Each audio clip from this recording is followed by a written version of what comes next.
Hello friends, कैसे हैं आप लोग। सबको मेरा जय भीम। नमो बुद्धाय। बाबा Saheb Ambedkar life and mission. आपने जो कुछ खोया उसे दूसरों ने पाया है। बाबा साहब दलित वर्गों में जागृत के प्रयास लगातार करते रहे। उनका विचार था कि अछूत वर्ग सामाजिक आर्थिक रूप से मजबूत हो जाए ताकि वे राजनीतिक अधिकारों का पूरा लाभ उठा सके। वे सामाजिक व धार्मिक रूढ़ियों पर निरंतर चोट करते रहे। महाराष्ट्र के थाना जिले के कसरा गांव में एक बड़ी सभा में भाषण देते हुए उन्होंने कहा, हम हिंदू धर्म में समानता चाहते हैं और जात पात की वर्ण व्यवस्था को नष्ट करना चाहते हैं। उनके लिए रोजी रोटी का सवाल ईश्वर की पूजा से कहीं ज्यादा महत्वपूर्ण है। तुम्हें जो राजनीतिक अधिकार मिल रहे हैं वे आपके महाड़ और नासिक जैसे संघर्षों के कारण ही मिल रहे हैं। इन संघर्षों के समाचार लंदन टाइम्स में छपते रहते थे, जिसे पढ़कर अंग्रेजों की आंखें खुली और उन्होंने इसमें रुचि ली। डॉक्टर अंबेडकर जी ने कहा, आपने जो कुछ खोया है उसे दूसरों ने पाया है। आपका निरंतर अपमान दूसरों के सम्मान का कारण है। आपका निराधर तुम्हारे अभाव, कष्ट, दरिद्रता व अपमान पिछले जन्म के पापों के कारण नहीं है, बल्कि यह आप पर छाए हुए लोगों के अत्याचार, अन्याय व शोषण के कारण है। आपके पास जमीन नहीं क्योंकि दूसरों ने छीन ली। आपको सरकारी नौकरी नहीं मिलती क्योंकि इस पर दूसरों का एकाधिकार है। अतः भाग पर भरोसा मत रखो, बल्कि अपनी शक्ति व क्षमता में विश्वास करो। फरवरी 1933 में मझगांव बंबई की एक अन्य सभा में बाबा साहब ने कहा, हमारे आंदोलन का लक्ष्य अन्याय, अंधविश्वास के खिलाफ संघर्ष करना और उच्च वर्ग के हर विशेष अधिकार को समाप्त करके निर्धन जनता की गुलामी को तोड़ना है। दलितों को आह्वान करते हुए कहा, अपने अधिकारों के लिए संघर्ष जारी रखें और उन बुराइयों का त्याग करें जिनसे वे बर्बाद हुए, जिनके कारण चालाक लोग उन्हें ठगते हैं और पतन की ओर धकेल देते हैं। मृत पशुओं का मांस खाना छोड़ दो। लोग पूछते हैं कि फिर अछूत क्या खाएंगे। उत्तर में मैं आपको एक सदाचारी महिला का उदाहरण देता हूँ। यदि उस पर बुरे दिन आ जाए तो वह वैश्या का जीवन गुजारने को तैयार नहीं होगी। वह सम्मान व स्वाभिमान के लिए दुख झेलती है। इसलिए संसार में सम्मान से रहना सीखो। आपके मन में यहाँ कुछ कर दिखाने की अभिलाषा होनी चाहिए। वे ही लोग आगे बढ़ते हैं जो संघर्ष करते हैं। निराशा और हताशा के दिन बीत गए और नव युग शुरू हो रहा है। अपनी दास्तां खुद मिटानी है। ईश्वर या अवतार के भरोसे मत रहना। मार्च 1933 में बंबई में हुई एक सभा में डॉक्टर अंबेडकर जी ने कहा, तुम्हें अपनी दास्तां खुद मिटानी है। उसके अंत के लिए काल्पनिक ईश्वर या किसी अवतार का इंतजार मत करो। आपकी मुक्ति आर्थिक व राजनीतिक शक्तियों में निहित है, न कि तीर्थ स्थानों और व्रत उपवासों में। शास्त्रों व पुराणों को पढ़ने से वे तुम्हें भूखमरी से नहीं बचा पाए। तुम्हारे पूर्वज यह सदियों से करते आ रहे, लेकिन तुम्हारी दशा में कोई सुधार नहीं हुआ। आपके पूर्वजों की तरह आपके शरीर पर भी फटे हुए कपड़े हैं। उनकी तरह आप भी अंधेरी कोठरियों में सड़ रहे हो, हर समय बीमारियों से ग्रस्त रहते हो और दवा के अभाव में बेमौत मर जाते। कीड़े मकोड़ों की तरह तुम्हारी जिंदगी हो गई। ढोर गंवार से भी ज्यादा गंदगी वाला तुम्हारा रहन सहन है। मुर्गों की तरह तुम भी संक्रामक रोगों के प्रकोप की चपेट में मर जाते हो। इसलिए तुम्हारा कर्तव्य है कि तुम इन निरर्थक बातों में मत फंसो। तुम्हारे उद्धार का एक ही मार्ग है, कानून बनाने की शक्ति के स्थानों पर अपना सारा ध्यान केंद्रित करो, ताकि तुम स्वयं अपने भले के लिए कानून बना सको। इस प्रकार उन्होंने दलितों को बार बार यह निर्देश दिया कि वे मंदिर प्रवेश, तीर्थ स्थान, उपवास, पूजा पाठ आदि में अपना समय नष्ट नहीं करें और अपने को संगठित करके राजनीतिक शक्ति प्राप्त करें, ताकि कोई भी फैसले में उनका व्यवहारिक योगदान हो। राजनीतिक सत्ता समाज परिवर्तन का प्रभावशाली माध्यम है, जिसे हासिल करने के लिए अछूतों को निरंतर संघर्ष करना चाहिए और साथ ही अवसरवादी व स्वार्थी राजनीति तथा राजनीतिज्ञों से सावधान रहना चाहिए। उन्होंने यह भी चेताया कि किसी समुदाय या संप्रदाय का संख्या में ही अधिक होना ही पर्याप्त नहीं, उसके लोग हमेशा संगठित, चिंतक, शक्तिशाली, पढ़े लिखे, स्वाभिमानी और सफलता को कायम रखने के योग भी होने चाहिए। ज्ञान की भूख शांत करने के लिए पेट की भूख को मारा। मार्च 1933 में भारत के संविधान का स्वरूप बनाने वाले संवैधानिक सुधारों संबंधी ब्रिटिश सरकार ने श्वेत पत्र प्रकाशित किया। ब्रिटेन की संसद के दोनों सदनों में इस पर विचार किया जाना था। इस व्हाइट पेपर पर अलग अलग नेताओं ने अलग अलग विचार रखे।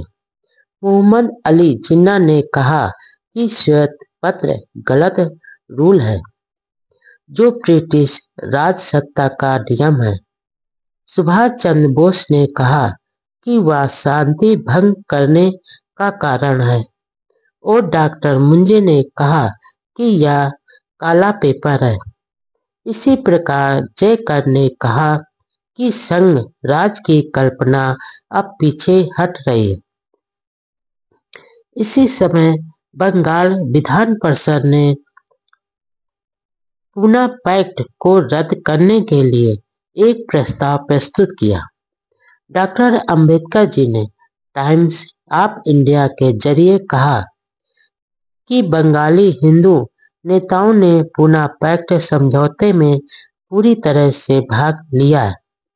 बंगाली नेताओं ने उस समय पूरी चर्चा की थी और अब उनका यह कहना है कि वे इसमें शामिल नहीं थे, सरासर झूठ है।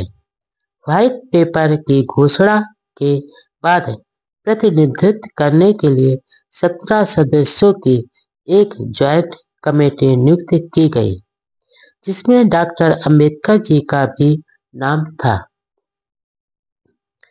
23 अप्रैल 1933 को डॉक्टर अंबेडकर जी ने एक बार फिर गांधी जी से यरवदा जेल में मिले। डॉक्टर अंबेडकर जी की प्रसिद्धि लगातार बढ़ती जा रही थी, लेकिन हिंदू नेताओं का डॉक्टर अंबेडकर जी के प्रति व्यवहार बदल नहीं रहा था। दलितों की सेवा के योगदान के लिए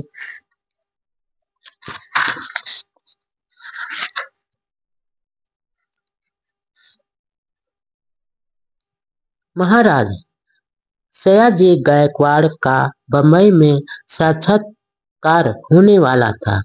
स्वागत समिति ने डॉक्टर अंबेडकर जी का नाम वक्ताओं में रखा, लेकिन जातवादी लोगों ने नाम हटा दिया। एक और ब्रिटेन के प्रधानमंत्री डॉक्टर अंबेडकर जी को अपने पास बैठाकर चर्चा करते थे, लेकिन भारत के हिंदू समाज को उन्हें पास बैठाना स्वीकार नहीं था। लंदन रवाना होने से पहले 2 सप्ताह तक कई सभाओं में भाग लेते रहे।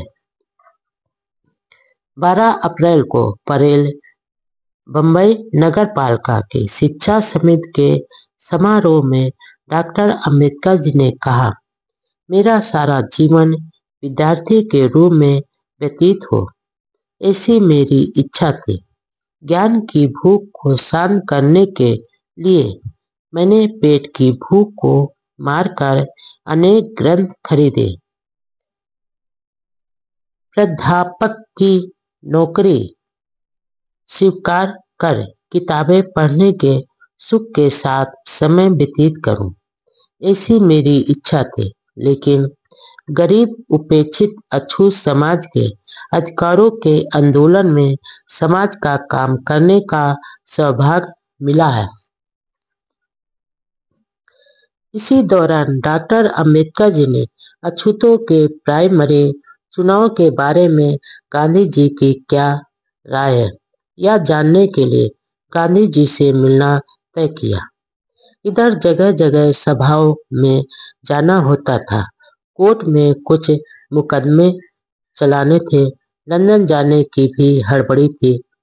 घर परिवार का कामकाज भी देखना था। 23 अप्रैल 1933 को डॉक्टर अंबेडकर जी अपने सहयोगी मोरे, शिंदे, चित्रे, गायकवाड़, चौहान के साथ गांधी जी से मिले। यरवदा जेल में आम के पेड़ के नीचे अछूतों के चुनाव, छुआछूत निवारण आदि विषयों पर शांति के साथ सुखद वार्ता हुई और अंत में गांधी जी ने अंबेडकर जी को फूलों का गुच्छा भेंट किया तथा लंदन यात्रा की शुभकामनाएं दी।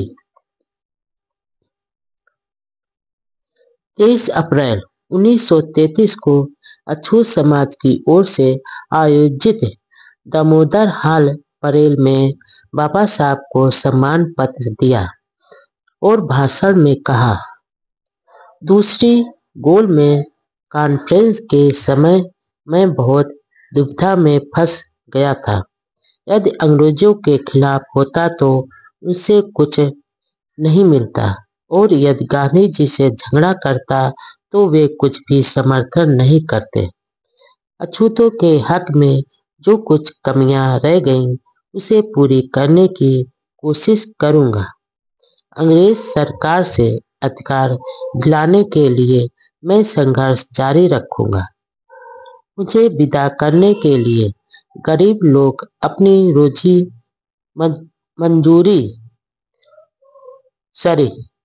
मजदूरी छोड़कर बंदरगाह पर नहीं आए।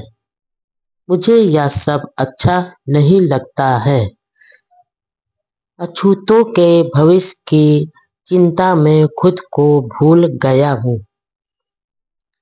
24 अप्रैल को डॉक्टर अंबेडकर संयुक्त समिति के कामकाज के लिए लंदन रवाना हुए और 6 मई 1933 को लंदन पहुंचे।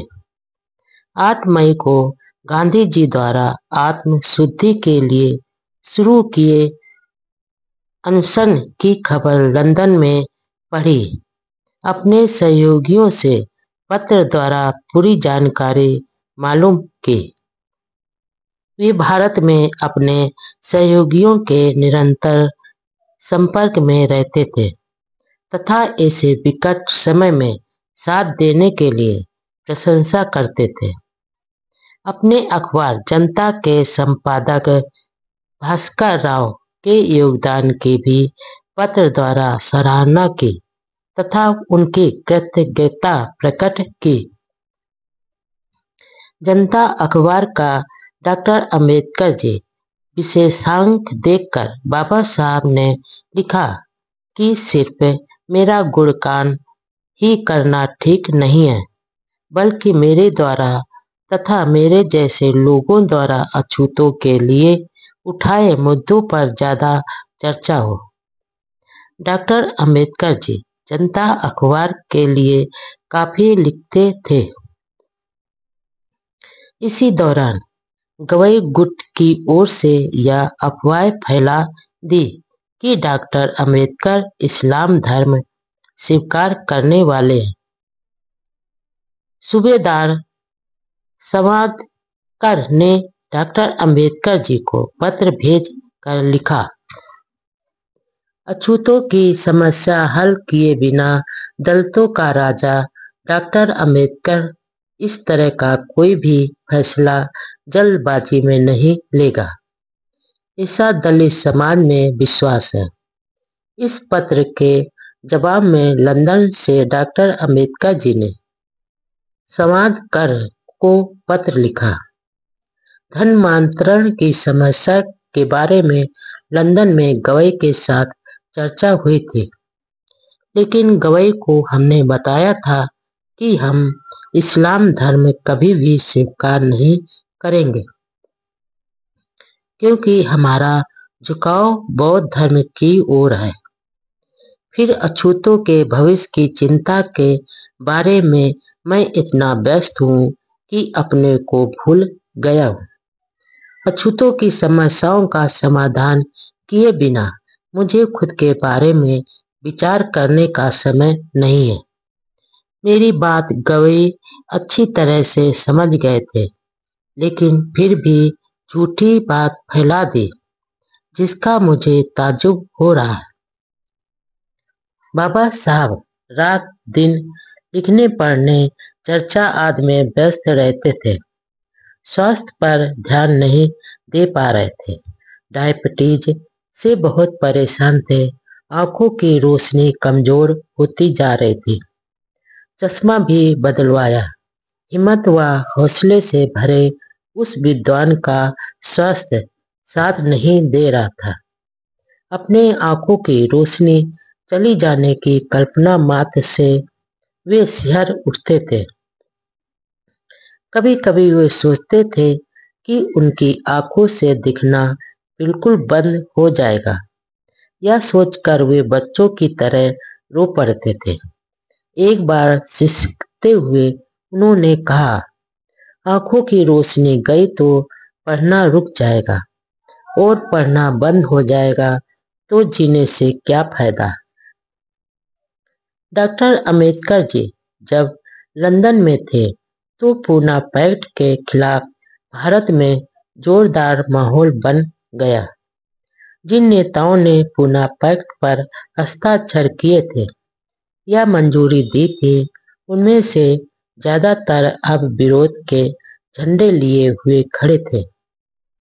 जो रविन्द्रनाथ टैगोर पहले पूना पैक्ट से बहुत खुश थे, वह भी अब विरोध के गीत गाने लग गए और बंगाल के हिंदू नेताओं के साथ पूना पैक्ट रद्द करने के प्रस्ताव के पक्ष में हो गए।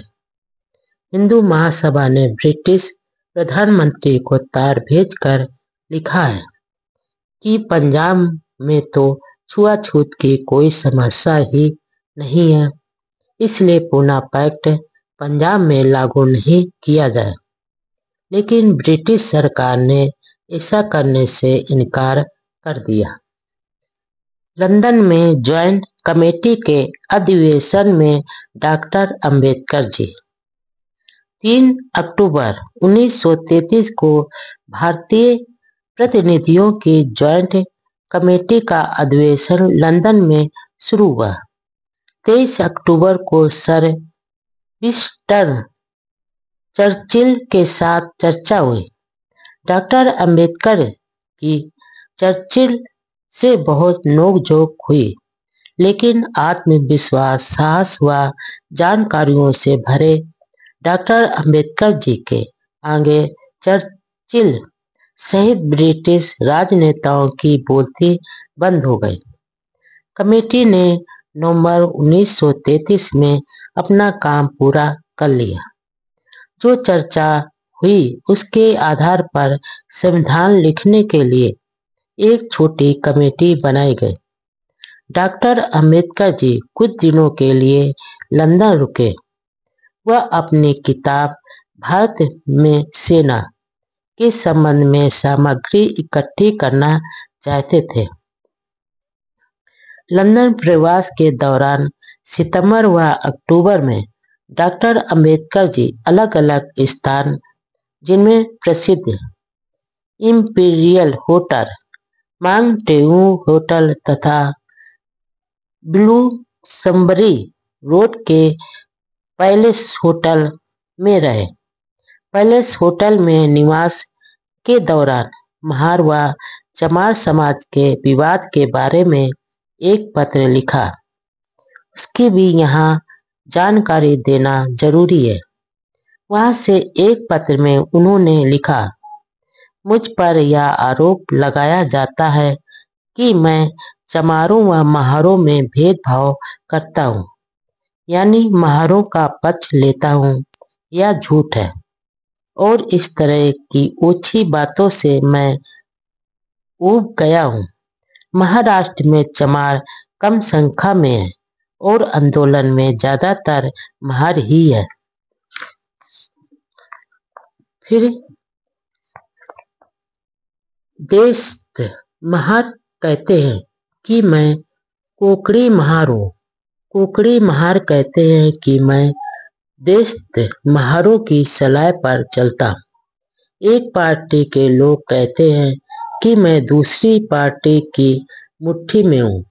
जब तक जातियां हैं यह वाद विवाद चलता ही रहेगा और इस करवाहट का अंत जात के साथ होगा। इस संबंध में दंतोपंत पवार से उनके बीच मतभेद थे, जिसके कारण बाबा साहब दुखी थे। आखिर एक दिन दुखी होकर पवार को लिखा, गोलमेज परिषद का काम समाप्त होते ही मैं राजनीति व सार्वजनिक कार्य छोड़कर वकालत के धंधे की ओर ध्यान केंद्रित करने वाला हूँ। 8 जनवरी 1934 को विक्टोरिया जहाज द्वारा डॉक्टर अंबेडकर जी लंदन से बंबई पहुंचे। जहाज से उतरे तो वे बहुत खुश नजर आ रहे थे। बंदरगाह पर पत्रकारों से बातचीत में उन्होंने कहा, हो सकता है कि ज्वाइंट कमेटी व्हाइट पेपर में दर्ज सुझाव पर कुछ बदलाव करें, लेकिन मोटे तौर पर हम सभी सुझाव स्वीकार कर लेंगे और अन्य मांगों के लिए संघर्ष करेंगे। भविष्य की योजना के बारे में पूछे जाने पर डॉक्टर अंबेडकर जी ने कहा, राजनीति में मेरी कोई विशेष रुचि नहीं है। इन दिनों आर्मी इन इंडिया नामक बुक लिख रहा हूँ, जिसे जल्दी ही पूरी करने की कोशिश करूँगा। इस ग्रंथ के लिए बाबा साहब ने लंदन से भी काफी सामग्री एकत्रित की थी, लेकिन यह ग्रंथ पूरा नहीं हो पाया, जिसके कारण हम उनके इस क्षेत्र की महत्वपूर्ण जानकारियों से वंचित रह गए। समाज की पीड़ाओं के लिए वह खुद ही पीड़ा भूल गए। 1930 से 1934 तक शोषित समाज के मानवीय अधिकारों के लिए डॉक्टर अंबेडकर जी पिछले 4 साल से देश विदेश में काफी शारीरिक व मानसिक परिश्रम कर रहे थे, लेकिन स्वास्थ्य की ओर ध्यान नहीं दे पा रहे थे। डायबिटीज के कारण पैरों में दर्द होता था। आंखों की रोशनी भी कमजोर होती जा रही थी। ऐसे में वह आराम व शांति के लिए किसी शांत एकांत जगह पर जाना चाहते थे। पहले बोटी और फिर समुद्र के किनारे महाबलेश्वर में कुछ दिन आराम किया। बोड्री से कमलकांत चित्रे को उन्होंने पत्र लिखा, शांत सागर मानो मुझे पुकार रहा है और मुझे उसका आमंत्रण स्वीकार करना ही चाहिए। मैं अभी तैरने के लिए जा रहा हूँ। वहाँ भी मित्रगण मिलने आ जाते थे। इन दिनों वह अपना सिर मुड़वाकर ऐसे कपड़े पहनते थे मानो सन्यासी भिक्षु हो गए हों। समाज की चिंता मानो उनकी नियत बन गए थे। वह वहाँ ज्यादा दिन रुक नहीं पाए और 8 जनवरी 1934 को बंबई आ गए। मई 1934 में डॉक्टर अंबेडकर जी कोल्हापुर के पास पन्नालगढ़ में फिर स्वास्थ्य लाभ के लिए आए। यहाँ कुछ दिन आराम करने के बाद बंबई लौट आए। देश में उस समय उन जैसे विद्वान को सरकार चाहती तो कई उच्च पदों पर नियुक्त कर सकती थी, लेकिन ऐसा नहीं हो पाया। उन्होंने फिर से वकालत कर कुछ कमाने का विचार किया और जून 1934 में गवर्नमेंट लॉ कॉलेज बंबई में अंशकालिक नौकरी पर लग गए। हालांकि उनकी योग्यता व व्यक्तित्व के अनुकूल नहीं थी, लेकिन आर्थिक मजबूरियों के कारण उस छोटी नौकरी को भी स्वीकार करना पड़ा। इन दिनों भारतीय संविधान का बिल ब्रिटिश संसद में विचार विमर्श के लिए पेश किया जाने वाला था, जिसके लिए डॉक्टर अंबेडकर जी को खुशी का एहसास हो रहा था। हिंदू व्यवस्था पर आक्रामक व्यवहार के कारण डॉक्टर अंबेडकर जी के कई रूढ़वादी हिंदू दुश्मन बन गए थे। उन्हें मारने की धमकियों के साथ 2-3 बार मारने की कोशिश भी की, लेकिन निडर डॉक्टर अंबेडकर जी ने न तो अपना आंदोलन रोका और न ही आंदोलन की आक्रामकता कम की। वे सवर्ण हिंदू विरोधियों को बहुत बुद्धिमत्ता से कलम व वाणी के माध्यम संवाद करते थे और हिंदुओं को यह समझाने की पूरी कोशिश करते थे कि वे अपनी जातवादी व भेदभावपूर्ण मानसिकता में बदलाव लाएं। उन्हें दार्शनिक डॉक्टर जोसन का वह कथन याद आया कि महोदय, मैं आप लोगों के सामने अपने विचार रख सकता हूँ, लेकिन उसको समझने की अकल मैं आपको नहीं दे सकता।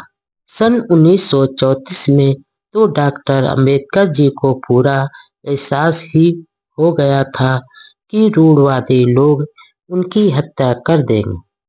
इसलिए उन्होंने अपना कच्चा वसीयतनामा तक लिख कर रख लिया था और उसकी एक कॉपी अपने सहयोगी भाऊराव गायकवाड़ को नासिक भी भेज दी थी। उन्होंने वसीयतनामे में लिखा, मेरे बाद आप सभी लोगों को अछूतों के उद्धार का आंदोलन जारी रखना होगा और यदि आप लोगों को रुपयों पैसों की जरूरत पड़े तो मेरा एक मकान बेचकर पैसा इकट्ठा कर लेना। लेकिन साहसी बाबा साहब को मारने की हिम्मत किसी की नहीं हुई।